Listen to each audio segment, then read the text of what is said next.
What's good? George Carlin fans, this is your boy HBK Tris back at it again with another one on the HBK show, man. George Carlin, genius, philosopher. I said philosopher, I'm dead. Philosopher, comedian. I've been loving this journey, man. If you haven't checked out my other George Carlin videos, go ahead and check them out, brother. Check them out, dog. They're pretty hilarious, man. He's hilarious, man. He tells the truth, and he keeps it real, and he tells you the way he thinks. And this is You Have No Rights. So let's get it. Like, comment, and subscribe. Customs. Swearing on the Bible. You understand that shit? They tell you to raise your right hand, place your left hand on the Bible. Does this stuff really matter? Which hand? Does God really give a fuck about details like this? Suppose you put your right hand on the Bible, you raise your left hand. Would that count? Or would God say, sorry, wrong hand, try again? And why does one hand have to be raised? What is the magic in this gesture? This seems like some sort of a primitive voodoo mojo shtick. Why not put your left hand on the Bible, let your right hand hang down by your side? Yeah. It's more natural. Or put it in your pocket. Remember what your mother used to say? Don't put your hands in your pockets. Does she know something we don't know? Is this hand shit really important? Well, let's get back to the Bible, America's favorite national theatrical prop. Suppose the Bible they hand you to swear on is upside down, or backward, or both, and you swear to tell the truth on an upside down, backward Bible. Would that count? Suppose the Bible they hand you is an old Bible and half the pages are missing. Suppose all they have is a Chinese Bible in an American court. Or a Braille Bible and you're not blind. Suppose they hand you an upside down, backward Chinese Braille Bible with half the pages missing.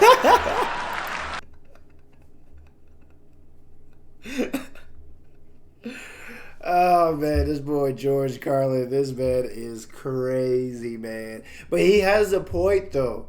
Like, if you can't read the language on the Bible, if the Bible's backwards, if it's upside down, can you lie? Are you going to get in trouble for lying then? Because you're not really...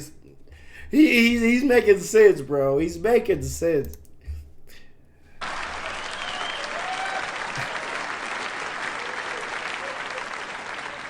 At what point does all of this stuff just break down and become just a lot of stupid shit that somebody made up? They fucking made it up, folks. It's make-believe. It's make-believe. Now, all right. Okay. Let's leave the Bible aside. We'll get back to the science fiction reading later. The more important question is, what is the big deal about swearing to God in the first place? Why does swearing to God mean you're going to tell the truth? Wouldn't affect me. If they said to me, you swear to tell the truth, the whole truth, and nothing but the truth to help you God, I'd say, yeah. I'll tell you about as much truth as the people who wrote that fucking Bible. How do you like that? Damn, George. George, man. Swearing on the Bible doesn't mean anything. It's kid. Swearing to God is kid stuff. Did you remember when you were a kid? If you told another kid something he didn't quite believe, he'd say, "You swear to God?" I would always say, "Yeah, I swear to God," even if I was lying. Why not? What's going to happen if I lie? Nothing. Nothing happens if you lie, unless you get caught, and that's a whole different story. Sometimes a kid would think he was being slick with me, and he'd say, "You swear on your mother's grave?" Yeah. I'd say, yeah. Why not? First of all, my mother was alive. She didn't even have a grave. Second of all, even if she was dead, what's she going to do? Rise from the grave and come and haunt me? Come and haunt me? All because I told a lie to an 8-year-old? Get fucking real, will you? He's not lying. He's not lying. People really do... Even me, like, people really do hold swearing on something to, like, the highest regard. You know what I'm saying? And you could easily be lying because nothing's going to happen if you lie. So he's not wrong.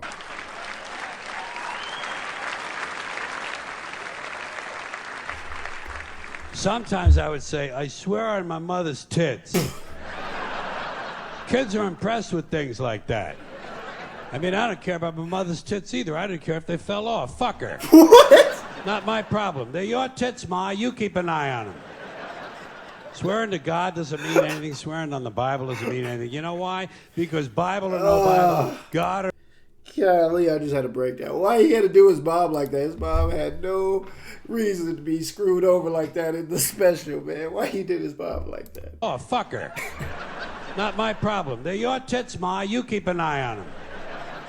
Swearing to God doesn't mean anything. Swearing on the Bible doesn't mean anything. You know why? Because Bible or no Bible, God or no God, if it suits their purposes, people are going to lie in court. Yeah, the true. police do it all the time. All the time. Yes, they do. It's part of their job to protect, to serve, and to commit perjury whenever it supports the state's case. Swearing on the Bible is just one more way of controlling people and keeping them in line, and it's one more thing that holds us back as a species. Here's one more item for you, the last in our civics book, rights. Boy, everyone in this country is always running around yammering about their fucking rights. I have a right, you have no right, we have a right, they don't have a right. Folks, I hate to spoil your fun, but there's no such thing as rights, okay? They're imaginary. We made them up, like the boogeyman. The Three Little Pigs, Pinocchio, Mother Goose, shit like that. Rights are an idea. They're just imaginary. They're a cute idea. Cute. But that's all. Cute and fictional. But if you think you do have rights, let me ask you this. Where do they come from? People say, well, they come from God. They're God-given rights. Oh, fuck. Here we go again. Here we go again. The God excuse. The last refuge of a man with no answers and no argument. It came from God. Anything we can't describe must have come from God. Yeah. Personally, folks, I believe that if your rights came from God, he would have given you the right to some food every day, and he would have given you the right to a roof over your head. George Carlin, man, he knows how to fit comedy into the truth, man. He knows how to do it, and he perfected it. He's right. If God has truly given us these rights, it'll be about food, keeping roofs over your head, keeping you protected. This man, he is so good. He is so good, bro. He's so Personally, good. Folks, I believe that if your rights came from God, he would have given you the right to some food every day, and he would have given you the right to a roof over your head. God would have been looking out for you. God would have been looking out for you. Anyone with $10,000 or more in credit card debt or personal loans may qualify for help from National Debt Relief. You know that? He wouldn't have been worried about making sure you have a gun so you get drunk on Sunday night and kill your girlfriend's parents. Yeah! But let's say it's true. Let's say God gave us these rights. Why would he give us a certain number of rights? The Bill of Rights in this country has 10 stipulations, okay? 10 rights. Right. And apparently God was doing sloppy work that week because we've had to amend the Bill of Rights an additional 17 times. So God forgot a couple of things like slavery. Just fucking slipped his mind. It slipped it. But let's say God gave us the original 10. He gave the British 13. The British Bill of Rights has 13 stipulations. The Germans have 29. The Belgians have 25. The Swedish have only 6. And some people in the world have no rights at all. What kind of a fucking goddamn God-given deal is that? No rights at all? Why would God give different people in different countries different numbers of different... Yeah, she's not lying. I didn't know that. I had no idea about different countries and their different rights, but if they're all different numbers and some don't even have any, is it truly God-given? Probably not. Right. Boredom? Amusement? Bad arithmetic? Do we find out at long last, after all this time, that God is weak in math skills? Doesn't sound like divine planning to me. Sounds more like human planning. Yeah. Sounds more like one group trying to control another group. In other words, business as usual in America. Now, if you think you do have rights, one last assignment for you. Next time you're at the computer, get on the internet, go to Wikipedia. All right. When you get to Wikipedia, in the search field for Wikipedia, I want you to type in Japanese Americans 1942, and you'll find out all about your precious fucking rights, okay? Okay. All right. You know about it. You know about it. Yeah. In 1942, there were 110,000 Japanese American citizens and good standing, law-abiding people who were thrown into internment camps simply because their parents were born in the wrong country. That's all they did wrong. They had no right to a lawyer, no. I had no idea about that. Maybe I did. I don't know. I don't remember that, man. I wasn't around 1942, but maybe in social studies way back when. But I don't remember that. That's crazy, though. I mean, he's speaking facts. This actually did happen. So they just, what? It sounds like they just put him somewhere, put him in a place they didn't want to be because their parents are from a different country. That's crazy. I didn't know that. The wrong country. That's all they did wrong. They had no right to a lawyer, no right to a fair trial, no right to a jury of their peers, no right to due process of any kind. The only right they had, right this way, into the internment camps. Just when these American citizens needed their rights the most, their government took them away. And rights aren't rights if someone can take them away. Yeah. They're privileges. That's all we've ever had in this country is a bill of temporary privileges. Oh my gosh. How does he think like this, man? I have never thought about it like that. It's privileges. Because they'll use them against you. If they don't want you to use it, if they will inflict different rights when they want to.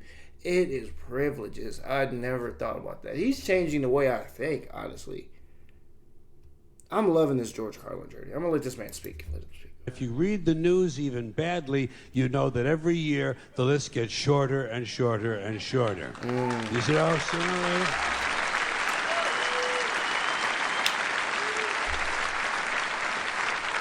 Yeah. Sooner or later, the people in this country are going to realize the government does not give a fuck about them. Government doesn't care about you or your children or your rights or your welfare or your safety. It simply doesn't give a fuck about you. It's interested in its own power. That's the only thing, keeping it and expanding it wherever possible. Personally, when it comes to rights, I think one of two things is true. I think either we have unlimited rights or we have no rights at all. Personally, I lean toward unlimited rights. I feel, for instance, I have the right to do anything I please. Right. But if I do something you don't like, I think you have the right to kill me. So where are you going to find a fairer fucking deal than that? So the next time some asshole says to you, I have a right to my opinion, you say, oh yeah? Well, I have a right to my opinion, and my opinion is you have no right to your opinion. Then shoot. Ooh, I can't wait to... What he was about to say? Hold on. I was about to say I can't wait to use that on somebody, but I didn't hear the last word he was about to say. Yeah, well, I have a right to my opinion, and my opinion is you have no right to your opinion. Then shoot the fuck and walk away. Thank you. Oh, my God. I was going to agree with that. Oh, man. George Carlin, man. He never fails to make me laugh. He never fails to make me think. And he just makes you think. He makes you laugh. And he makes the reality look stupid. He makes it look stupid. When you break it down George Carlin way, the stuff that just are instilled in us since birth looks stupid. He thinks way outside of the box of what normal people think. He's definitely not a sheep, man. He's definitely not. He is way ahead of the curve. This man is a definition of completely woke and completely hilarious at the same time, man. He just has a gift of telling you what he thinks, of being knowledgeable, and being funny at the same time, man. He's one of a kind, man. I really enjoyed this one, man. You might as well subscribe, bro. You might as well subscribe, ladies. You might as well subscribe because George Carlin is not going anywhere, man. For sure. Like, how to subscribe. Your boy HBK Tristan. We're out.